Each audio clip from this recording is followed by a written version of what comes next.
কর্মঘণ্টার বেশি যদি কাজ করান, ধরেন এই 48 ঘন্টা সপ্তাহে কাজ করানোর কথা, তার থেকে বেশি যদি কাজ তিনি করেন তাহলে ডবল বেতন দিতে হবে। অর্থাৎ ওনার যে স্যালারি যেটা আছে, নির্ধারিত যেটা বেতন ধরা আছে, সেই বেতনের ডবল মজুরিতে ওনাকে ওভারটাইমের জন্য দিতে হবে। এটা আসে আমাদের রাজ্যে, যদিও সেটা সংখ্যাটা খুব কম, বিড়ি এবং সিগার শ্রমিক যারা, অর্থাৎ সেটা একটা যারা কাজ করেন স্বাস্থ্যের প্রতি একটু হানিকারক কাজ সেটা, তার জন্য সেই কাজে 30 দিন কাজ করলে বোনাস নিশ্চিত। অর্থাৎ একটা সময় ছিল যে 180 দিন কাজ করার পরে কর্মচারীরা বোনাসের জন্য দাবিদার হতেন, কিন্তু এই ক্ষেত্রে তিনি 30 দিন অর্থাৎ 1 মাস যদি বিড়ি বাঁধেন বা সিগারেট বাঁধেন তাহলেই তিনি কিন্তু বছরে যে বোনাস দেওয়া হবে সেই বোনাসের তিনি দাবিদার হবেন। এটা ছিল প্রথম। এটা মোটামুটি এর মধ্যে অনেকগুলো ছিল, আমি সংক্ষিপ্ত আকারে আপনাদেরকে বোঝানোর চেষ্টা করলাম। প্রথম যে আমাদের যেটা শ্রমিক মজুরি যে কোডটা ছিল। দ্বিতীয় কোডটা হচ্ছে ইন্ডাস্ট্রিয়াল রিলেশন কোড 2020, শিল্প সম্পর্কিত কোড। এটা মূলত শ্রমিক আর নিয়োগকর্তা সম্পর্ককে মিশ্রণ রাখা বা বিরোধী সমস্যা সমাধানের সহজ প্রক্রিয়া তাড়াতাড়ি হবে, ছোটখাটো ভুলগুলোকে অপরাধ হিসেবে গণ্য করা হবে না। আগে কি হতো, কলকারখানাতে যারা কাজ করতেন মালিক পক্ষ এবং শ্রমিক পক্ষ কোনো কিছু হলেই সেখানে ইন্সপেক্টর রাজ বা সেখানে কোর্ট কাচারির বিষয় ছিল, সেগুলোকে এখন রিজলভ করে দেওয়া হয়েছে, সেগুলোকে মুছে দেওয়া হয়েছে। এখন ইন্সপেক্টর থাকবে না, ফ্যাসিলিটেটর, অর্থাৎ তিনি সাহায্যকারী, আপনাকে সহযোগিতাকারী হবে। আগে যেমন লেবার অফিস থেকে ইন্সপেক্টররা যেতেন, এখন ইন্সপেক্টর বলা যাবে না, এখন ফ্যাসিলিটেটর, অর্থাৎ তিনি সাহায্য করার জন্য যাবেন ফ্যাক্টরিতে, সেটা শ্রমিকের ক্ষেত্রে হোক আর ফ্যাক্টরির ক্ষেত্রে মালিকের পক্ষে হবে, সেটাকে সহযোগিতাকারী তিনি যাবেন, তিনি কিন্তু ইন্সপেক্টর নয়। ইন্সপেক্টর রাজ প্রধানমন্ত্রী মোদীজি শেষ করতে চাইছেন, যে সেই ধরনের পরাধীন ভাবনা আমাদের উপরে ছড়ি চালাবে, সেই ভাবনা যেন শেষ হয়। তো এখানে এইগুলো হবে। ফিক্সড টার্ম কর্মচারী স্থায়ী কর্মচারীর মতো সুবিধা পাবেন।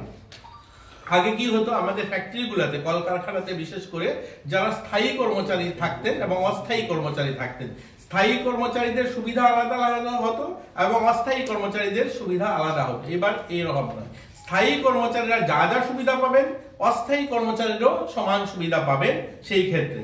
এবং প্রতিষ্ঠানগুলোর জন্য রয়েছে single registration, single licence, single return, ফলে কমপ্লায়েন্স সহজ হবে এবং অনিশ্চয়তা কমবে। ফ্যাক্টরির জন্য কিন্তু এই কোডে সুবিধা দিয়েছে। সেখানে কি হয়েছে, আগে একটা ফ্যাক্টরি চালানোর জন্য অনেকগুলো লাইসেন্স করতে হতো, এই লাইসেন্সের যে বারবার অফিসে ঝামেলা মেটানো, এটা কম হয়েছে। এখন বলা হয়েছে single registration, single registration, single licence, single return এবং কমপ্লায়েন্স কমবে। এবং যেমন ইএসআই এর জন্য আগে রিটার্ন আলাদা দেওয়া হতো, ইপিএফ এর জন্য আলাদা দেওয়া হতো, পিএফ এর জন্য আলাদা দেওয়া হতো, স্যালারি স্লিপ বানানোর জন্য আলাদা করতে হতো। এখন এগুলো সব বন্ধ করে একটা রিটার্নের মধ্যে সবগুলো আসবে। তো এটা একটা ভালো সুবিধা হয়েছে, অর্থাৎ ইউনিভার্সাল, সব ইজি করে দেওয়া হচ্ছে। ইউনিয়নের স্বীকৃতি, এটা নিয়েও কিছু আলোচনা চলছে আপনাদের। ইউনিয়নের স্বীকৃতি, কর্মচারীদের অংশগ্রহণ আর নিয়োগদাতার কিছুটা নমনীয়তা বা সবকিছু ব্যালেন্স রাখা হয়েছে। বর্তমান সময়ে ইউনিয়নগুলোর ক্ষেত্রে আপনি দেখবেন আমাদের বামপন্থী বন্ধুরা আলোচনা করছেন যে তাদের ক্ষমতা খর্ব হচ্ছে, এরকম নয়। বলা হয়েছে ইন্ডাস্ট্রিতে অর্থাৎ ফ্যাক্টরিতে 51% শ্রমিকরা যে ইউনিয়নের সঙ্গে থাকবে তারা আলোচনায় বসতে পারবেন, তারা কথা বলবেন, বাকি ইউনিয়নগুলোরও প্রতিনিধিত্ব তারাই করবেন। অর্থাৎ একটা কোম্পানি 4-4টা 5-5টা 6টা ইউনিয়নের সঙ্গে কথা বলা অনেকগুলো সমস্যা, এর জন্য প্রতিনিধিত্ব করবেন 51% কর্মচারী যাদের পক্ষে থাকবে, তাদের সঙ্গে তারা বসে আলোচনা করবেন বা সমস্যার সমাধান বা যাই সেখানে যখন 3 পক্ষ নিয়ে যখন আলোচনা হয়, মালিক এবং শ্রমিক, এবং সেখানে যখন আমাদের শ্রম দপ্তরকে আলোচনা করতে হয়, তখন সেই ক্ষেত্রে 51% যাদের শ্রমিক ইউনিয়নের সদস্য থাকবে তাদের সঙ্গে তারা কথা বলবেন। এগুলো বেশি কর্মী থাকলে বাধ্যতামূলক সেফটি কমিটি এবং ছোট কারখানার উপর অতিরিক্ত বোঝ কমানো। যেখানে 500 জনের উপরে কর্মী থাকবে সেখানে সেফটি কমিটি বাধ্যতামূলক করা হয়েছে। কোড অন সোশ্যাল সিকিউরিটি 2020 সামাজিক সুরক্ষা কোড, এটা তৃতীয় কোড, যেটা আমরা বলতে পারি আজকের দিনে একটা আমাদের এই বড় একটা বিশাল ভারত জনসংখ্যা নিরিখে পৃথিবীর প্রথম যে দেশ এবং এই দেশের উৎপাদন ক্ষমতা বাড়ানো এবং আমাদের বিকশিত ভারত নির্মাণ, আত্মনির্ভর ভারত নির্মাণের যে লক্ষ্য এবং এই লক্ষ্যকে সুদৃঢ় করবে এই কোড, যে সোশ্যাল সিকিউরিটি কোড যেটা 2020। এই কোডের মাধ্যমে শ্রমিকদের সামাজিক সুরক্ষা, শ্রমিকদের অধিকার, শ্রমিকদের ভবিষ্যৎ এবং বৃহত্তর অংশের মানুষের সামাজিক নিশ্চয়তা এই কোডে এসছে। আমি আপনাদের যারা মিডিয়ার বন্ধুরা রয়েছেন আপনাদের কাছে গুরুত্ব সহকারে এই কোডটা সম্বন্ধে আমি বলতে চাই। এই কোডে এমন কিছু মানে ইনিশিয়েটিভ নেওয়া হয়েছে যেগুলো স্বাধীন ভারতের প্রথমবার এইরকম গুরুত্বপূর্ণ সিদ্ধান্তগুলো নেওয়া হয়েছে। আপনারা সকলেই জানেন আমাদের আগরতলা শহর ছোট হলেও আমাদের কর্মপরিধি অনেক বেড়েছে। এখানে নতুন নতুন দেখবেন গিগ ওয়ার্কার, এগুলো শব্দগুলো নতুন, যদিও আমি আপনাদের সামনে বলছি আপনারাও দেখবেন।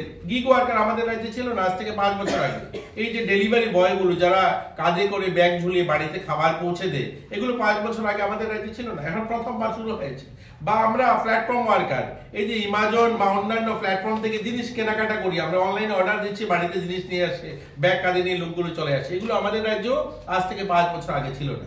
এই যে গিগ ওয়ার্কার বা প্ল্যাটফর্ম ওয়ার্কার বা অর্গানাইজ সেক্টরে বা আনঅর্গানাইজ সেক্টরে, এমনকি অভিবাসী যারা বাইরের থেকে যারা এসে কাজ করে, এইরকম যারা ওয়ার্কার, তাদের কোনো সরকারি স্বীকৃতি ছিল না। তাদেরকে কোনো ধরনের গভর্নমেন্ট স্বীকৃত শ্রমিক হিসাবে কোনো ক্যাটাগরিতে তাদেরকে ধরা ছিল না।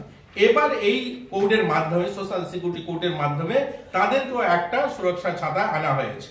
এমন পিএফ, ইএচআই, ইএসআই, গ্র্যাচুইটি, মাতৃত্বকালীন সুবিধা সব অন্তর্ভুক্ত। একবার রেজিস্ট্রেশন করলেই দেশের যে কোনো জায়গায় সুবিধা পোর্টেবল থাকবে এবং জীবন বীমা, অক্ষমতা বীমা, স্বাস্থ্য প্রকল্প সব মিলিয়ে আরো বিস্তীর্ণ সুরক্ষা নিশ্চিত হলো। এই কথাটার অর্থ হলো এই যত ধরনের ওয়ার্কার বললাম, এই সমস্ত ওয়ার্কাররা একটা প্ল্যাটফর্মে রেজিস্ট্রেশন করবেন এবং এই যে প্ল্যাটফর্মে রেজিস্ট্রেশন করার পর এটা পোর্টেবল হবে। অর্থাৎ আজকে যারা গিগ ওয়ার্কার, প্ল্যাটফর্ম ওয়ার্কার, অ্যামাজনে কাজ করছে বা অন্য কোনো সেক্টরে কাজ করছে, এই লোকগুলো ধরুন দিল্লিতে চলে গেল কাজ করতে, সেখানে এখানে যে রেজিস্ট্রেশন করছে সেটাই সেখানে অর্থাৎ প্রযোজ্য হবে, সেখানে সেটাকে স্বীকৃতি পাবে। এবং এই ধরনের যারা যে ধরনের সুবিধা এখানে থাকতো সমস্ত সুবিধা তারা সেখানেও পাবে।